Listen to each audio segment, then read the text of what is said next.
County soldiers. As Hannah mentioned, this was for a class at Ohio Northern. It was for the historiography class. And what I essentially wanted to do was to analyze the primary sources. I love working with primary sources, so this was a big deal for me to go through and look at these letters. And essentially, I just really wanted to reduce the scope of the war down to the individual rather than your grandiose battles and generals and field reports.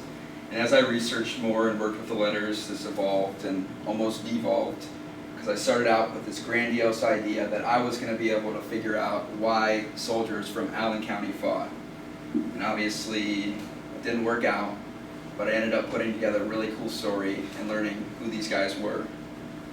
So within Allen County, their collection, they have 17 men's letters, with each having about 20. And after reading through them, I decided on 2 soldiers who had the most complete collection, which would be Samuel Bassett from the 27th Ohio Volunteer Infantry, and then Thomas Martz from the 57th Ohio Volunteer Infantry. Yes. So now let's get started. Okay. I was where the balls flew on every side over my head, as thick as hail. It was a horrible sight. Our captain was killed and 2 more boys in our company. It looks hard to see our fellow soldiers fall by our side with a ball pierced through their body. This is not from a general or a famous officer, but from a farmer's son in Allen County, a regular young man caught in the deadliest conflict in American history. Wrong place, wrong time. That's what makes letters powerful. As we mentioned, they're raw, unfiltered, human, a small glimpse into a moment in time that has since been nearly lost. We'll see the Civil War through the eyes of ordinary Ohio soldiers, not textbooks or speeches. Now I have a question for you guys. If you had to write home from war, what would you write first? How you're feeling, what's happening, or your opinion about why you're there? Send me food. Food, okay. Stuff from home. You don't care why you're there, right? No? You have a choice. Bad draw. And this was the issue I encountered first as I started going through the collection.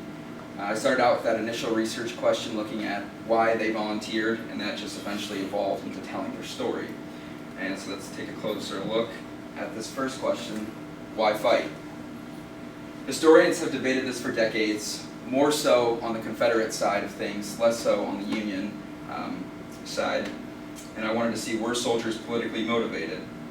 Whether that means fighting for Lincoln, slavery, or Union, or were they just caught up in duty, survival, and writing home about daily life? To try and answer, as I mentioned, we'll focus on Samuel Bassett and Thomas Martz.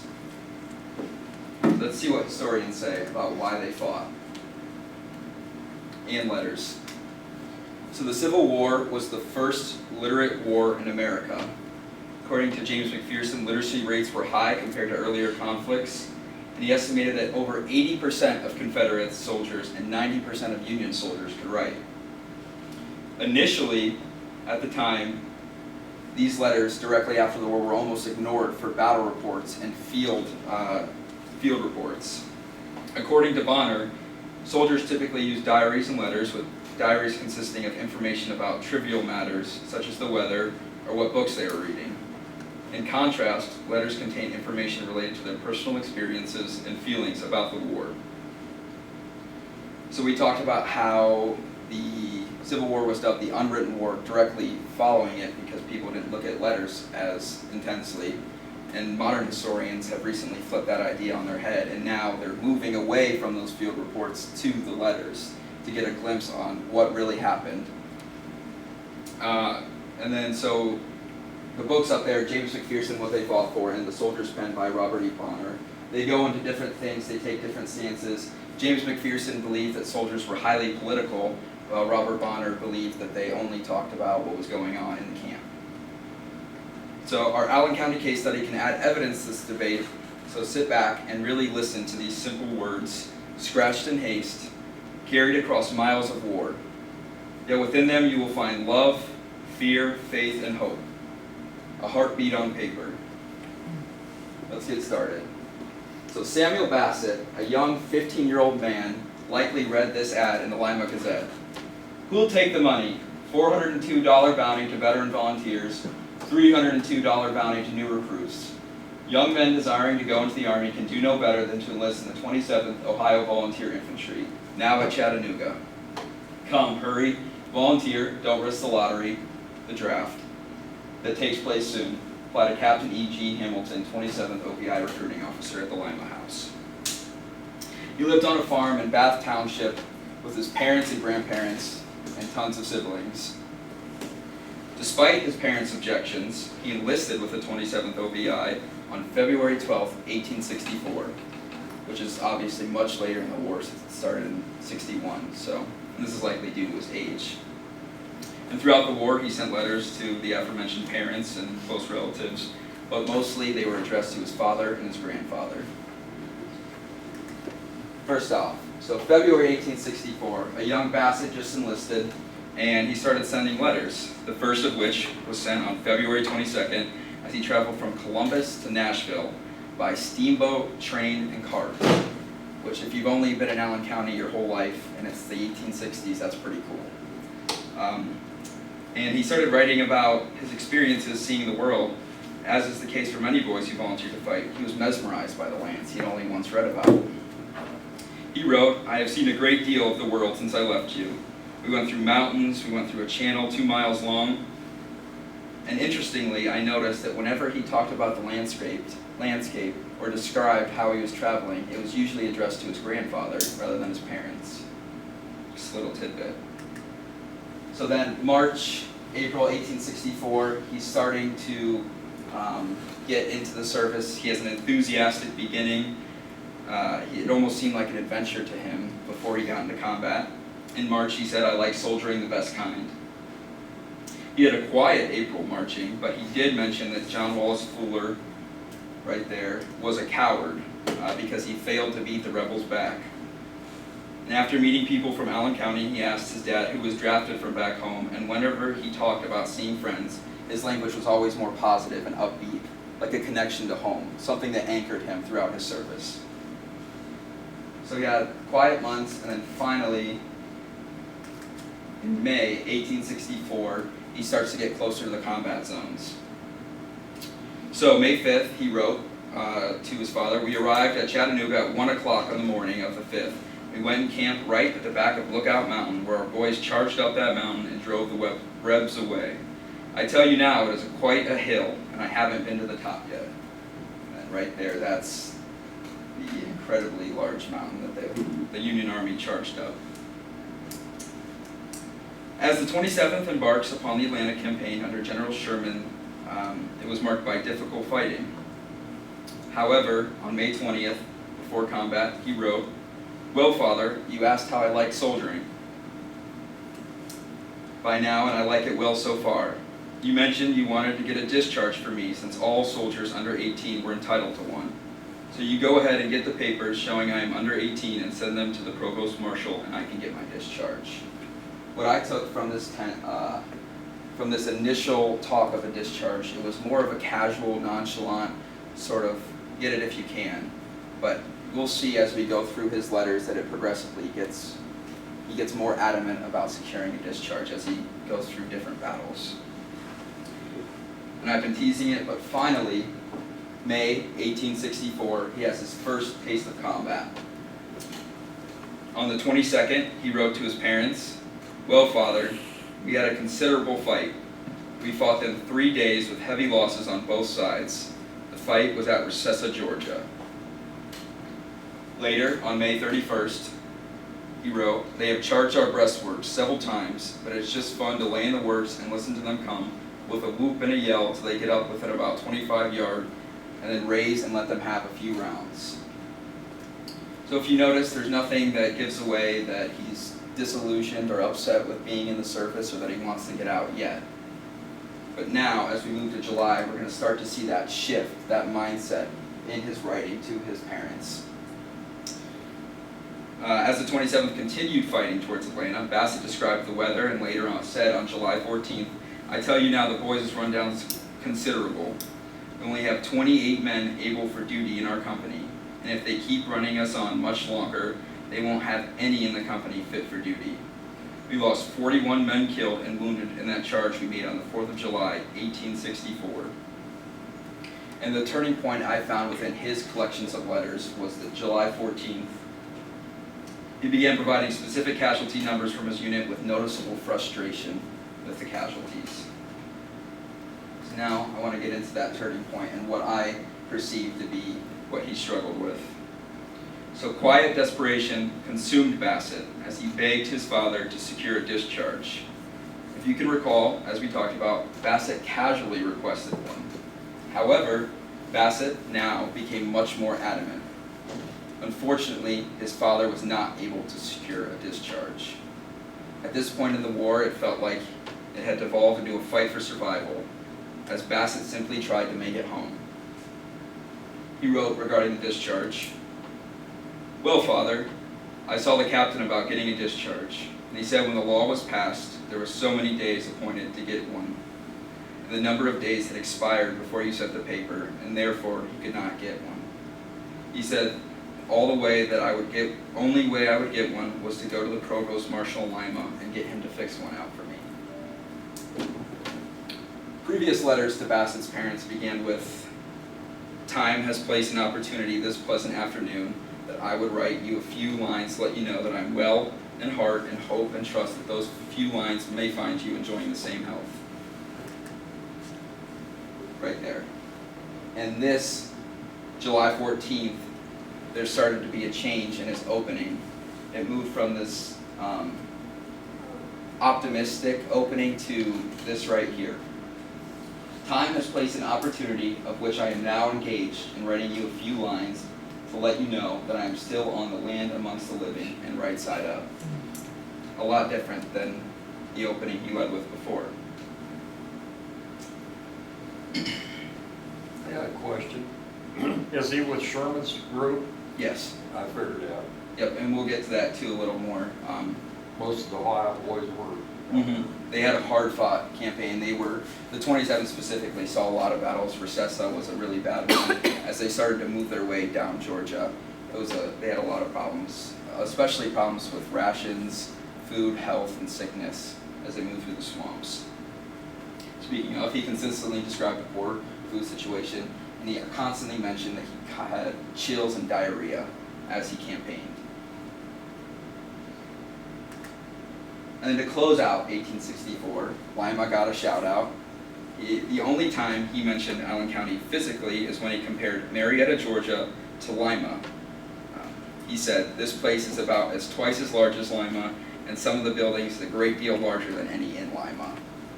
So once again, it just demonstrates that he's shocked. He's in this new, completely foreign world, and he has to fight struggles with food, struggles with sickness. Additionally, this letter began a trend in Bassett's letter where there was a palpable anxiousness throughout his correspondence. We talked about his opening, and now here's his closing. "You wrote that you had got done harvesting, and I was glad to hear it, for I know that you have had to work hard this summer. You have not been where you have been in danger all the time of having your noggin cracked. I tell you, one will work pretty hard in building breastworks and fortifying so that he can hide from them." And then moving on, the next time he wrote back was on October 16, 1864. As the contentious election approached between President Lincoln and George McClellan, this was a big deal within the camps. James McPherson, within his work, cited that a lot of the guys had mock elections or mock debates within the camps as they settled down. So it was a big deal. But he wrote to his dad about the election, "Politics is raging pretty high down here, with and amongst the soldiers. Old Abe is all the go now. At the state election the other day, there were 5 Democratic tickets voted in the regiment. Our company went Union all out and out, and will go for Old Abe the same." Unfortunately, I started off with this idea that I was going to look at what they talked about when it came to politics, but this was the only time that Bassett mentioned politics within his letters, which, small case study, but you can assume that he was not concerned with the ideas of why he was fighting, whether it was for Lincoln, slavery, the Union. The regiment discussed who they voted for. It can be assumed that politics persisted as a relevant topic in the camps only as election season approached.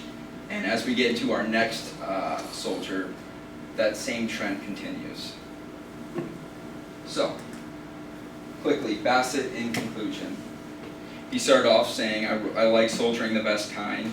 He had an eagerness and youthful excitement for the service. His early letters mostly described the weather, long marches, seeing new towns, and eating army rations that typically didn't exist. His parents wanted him home, but he reassured them that soldiering was good. At first, he received his first taste of combat at Recessa, Georgia, and this is when we noticed the shift in his letters. He begins writing about casualties, bad food, and fatigue. But by July 1864, he's exhausted.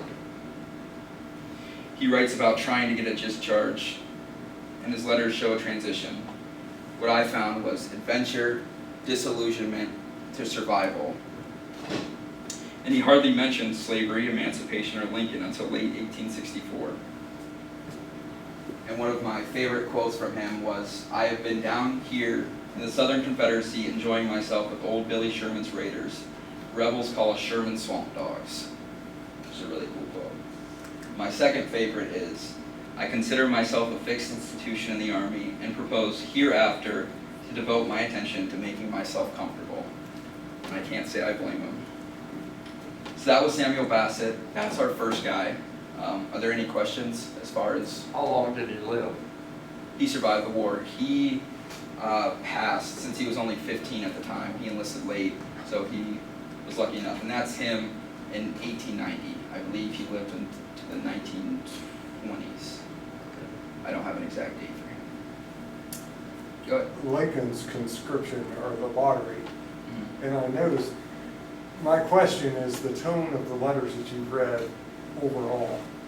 Were the young men more afraid of being drafted and forced into war than they were of being paid the amount of money they could get and possibly finding a unit they could, in other words, Sure.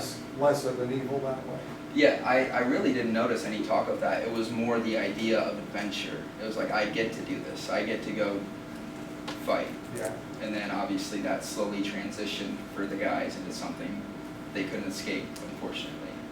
So that was no mention of that.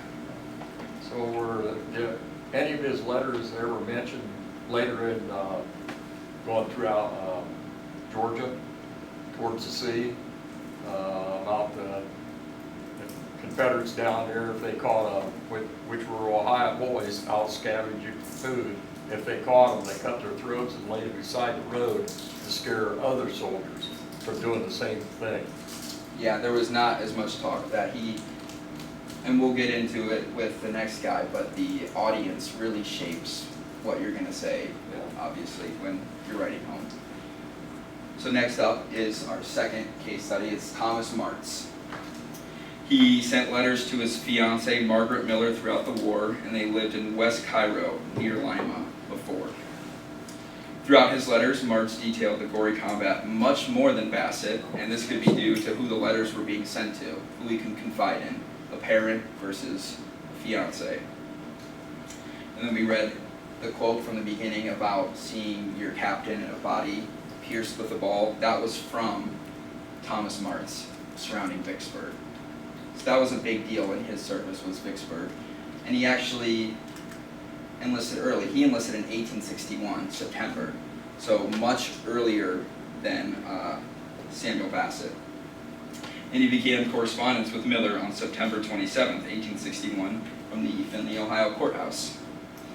Additionally, throughout Martz's letter, he anguished the distance from home and his fiancée when he said, "My dear love, I would like to see you the very best kind. I would like to kiss your sweet lips, and you may look for me next week, my pretty love. So deep in love I am, and I will love you still."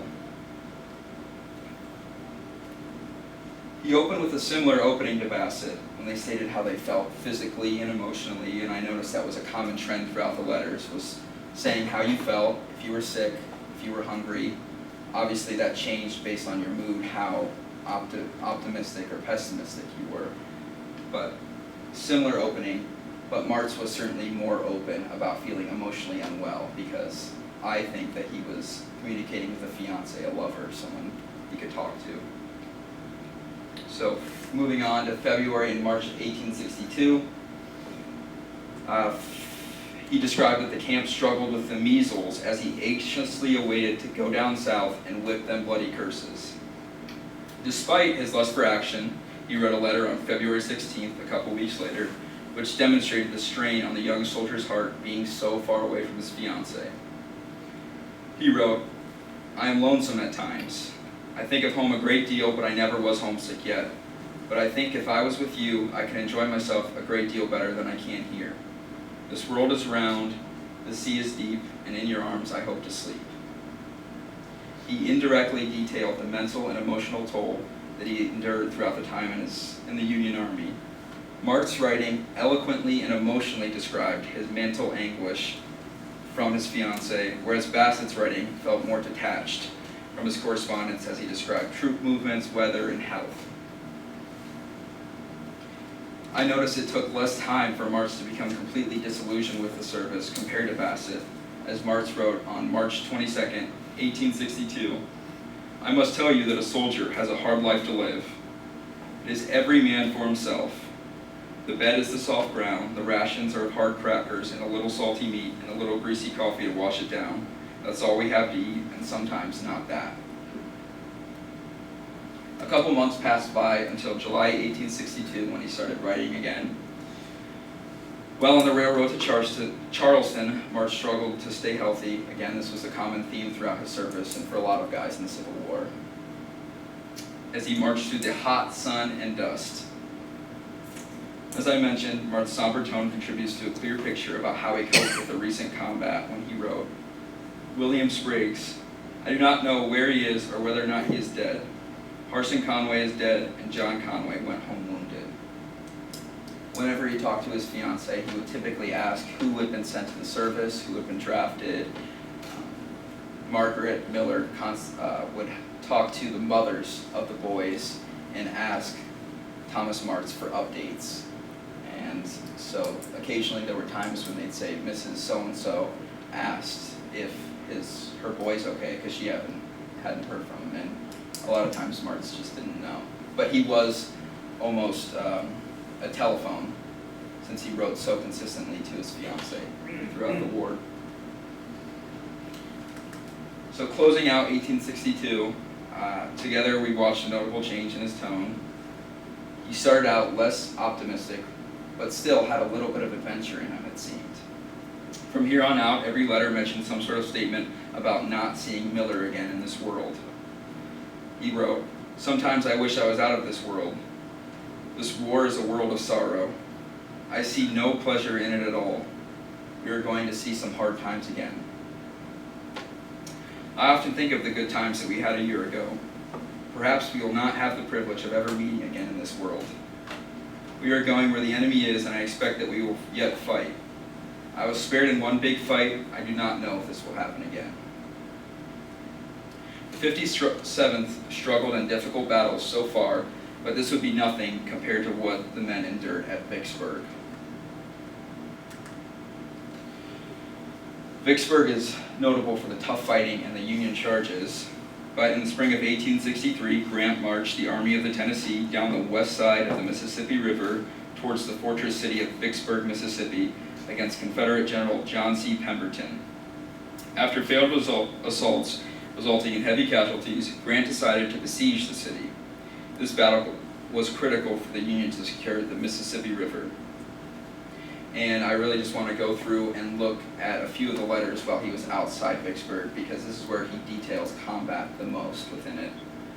He wrote, "We have been marching and fighting for about a month. We have made 2 charges on the enemy works, but had to fall back with heavy losses. I have not much time to write. I don't know what minute I will have to jump from my gun and run to the battlefield."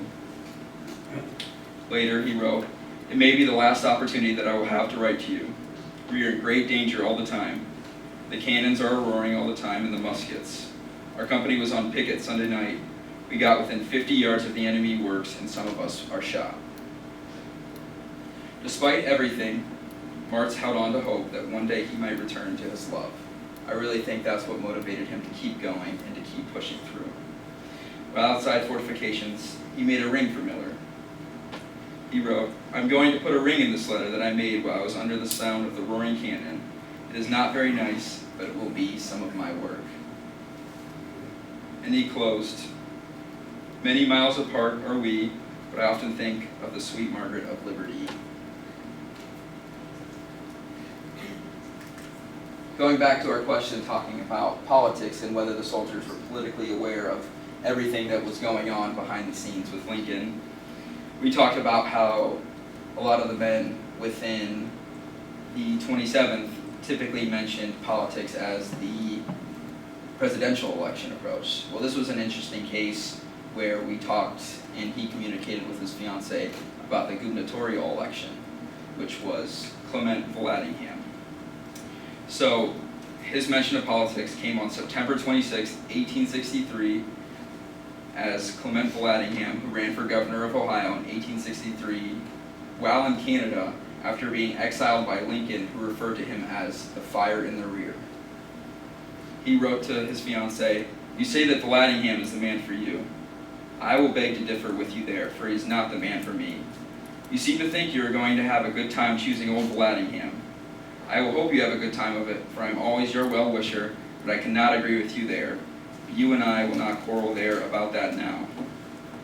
In my opinion, this letter provides crucial insight into Martz's political feelings. He prayed for the conclusion of the war and returned to his fiancée. However, Martz adamantly opposed the Copperhead Democrat. Many Ohio veterans shared his paradoxical political opinion. Despite frustrations with the drawn-out war, soldiers felt betrayed by politicians who actively sought to end the conflict with a rebellious population. The last time I could decipher any sort of mention of anything that could be perceived as political came on October 18th, 1862. This is a little bit before. He wrote, "I will not mention anything about the Negroes in this letter, for you beat me so bad in your last letter that I have nothing to say." So, Actually, Vicksburg sealed it for Lincoln in his re-election. yeah. And so that was a big deal for him. It sounds like Margaret wore the pants in this relationship. Happy wife, happy life. But sadly, I could not find any context. I didn't see Miller's letter within the collection to find out what she had said and what she had communicated that prompted Bassett to say this. It's just lost to time. In 1862. Yes. That's what I figured. Now, Martz in conclusion. He enlisted in early 1861, writing to his fiancée, Margaret. His letters were highly emotional. We talked about how a different audience compared to Bassett's likely shaped what he wrote, parents versus sweethearts. He frequently wrote about how much he missed home, how unwell he often was, and camp life loneliness.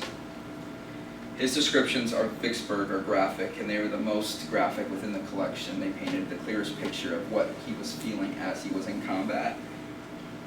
He wrote, "A horrible sight, the balls flew on every side, and he showed the sheer chaos and horror that he lived through." One of his only mentions of politics condemned Clement Vallandigham, Ohio's Copperhead, who opposed the war. His letters are less about duty and more about surviving for Margaret. Martz represents the deeply personal, emotional side of soldier correspondence that we lost for so many years. Now, if we do a side-by-side comparison, this isn't them, but it's just a cool picture. When we look at the similarities, both wrote constantly about the weather, but more specifically, their health. And as far as politics, both avoided long discussions of politics. Importantly, Bassett and Martz rarely discussed it. They only commented on politics when elections drew near, typically with only 2 sentences. Furthermore, Bassett and Martz never alluded to their feelings regarding the causes of the Civil War, despite discussing their political preferences for elected officials. More concerned with getting home to their families, it can be inferred that the young soldiers avoided grandiose notions about their motivations to fight in the Civil War. Their letters likely served as an escape from the traumatic landscape that consumed their lives. And then finally, the last thing, as far as similarities, both long for home, more so Martz. As far as differences, we've gone over them a lot, but just to summarize, Bassett wrote to parents, letters more restrained, practical, and less emotional, talking about getting discharged, what I've seen, how cool it's been, until his turning point. Martz wrote to his fiancée, much more personal and emotional. Bassett's war was about travel, soldiering, and his eventual disillusionment. Martz's war was about survival, health, and holding on to love.